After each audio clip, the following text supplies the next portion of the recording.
Connaissance divine partagée. Connaissance divine partagée. Shalom, shalom, nous saluons le précieux nom de Jésus. Nous sommes encore une fois de plus à l'émission La connaissance divine partagée. Je me présente, j'étais humble savante, la prophétesse Iris, toujours accompagnée de la prophétesse Fanny.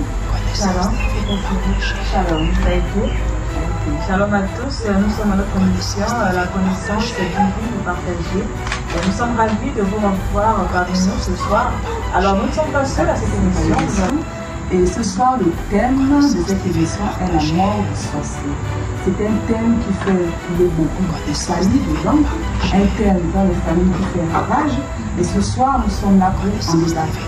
On peut en parler, prophète? Bien sûr, prophétesse, on est là pour ça. Voilà, Jésus. Alors, nous allons passer à la rubrique enseignement. Comme celui-ci, parce que lorsqu'on parle de la mort du sorcier, nous parlons donc là de la mort d'un parent. Nous parlons là de la mort d'une mère, de la mort d'un père, de la mort d'une soeur, d'un frère, d'un oncle, de quelqu'un qui nous aurait élevé un tuteur. Comment cette personne, on peut vouloir aussi la tuer? Eh bien, il faut dire que nous ne faisons rien hors de la parole de Dieu. La parole de Dieu déclare dans le livre d'Exode, chapitre 22, le verset 18, tu ne laisseras pas vivre le magicien. Et en ce temps, le magicien était considéré, quelqu'un est considéré comme un sorcier, un pratiquant occulte.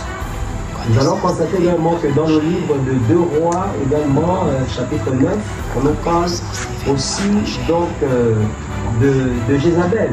C'était une grande sorcière sur son mari Akab, au point où Dieu a placé une prophétie dans la bouche de son serviteur, le prophète Élisée, lui disant qu'elle mangerait sa chair et que les chiens lécheraient son sang. Et là, la prophétie s'est accomplie. Si Dieu ne s'oppose pas à la sorcellerie, comment peut-il, dans le livre d'Exode, souhaiter la mort des sorciers et des magiciens?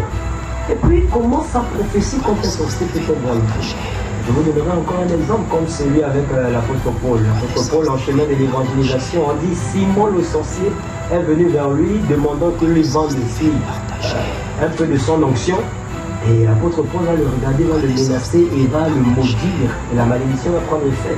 Comment Dieu peut-il exaucer une telle prière venant d'un apôtre? Quelque chose à dire par rapport à ce thème? Merci prophétesse Iris et merci au révérend prophète Maurice pour cet enseignement.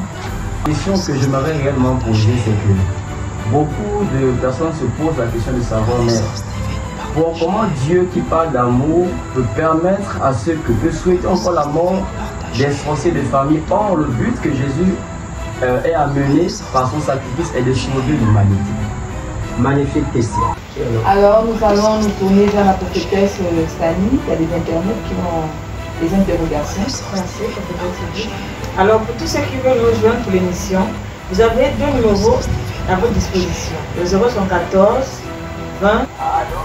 Allô? Shalom, bien-aimé. Shalom.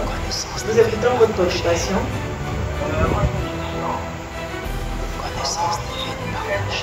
Oui. Connaissance divine partagée. Connaissance divine partagée.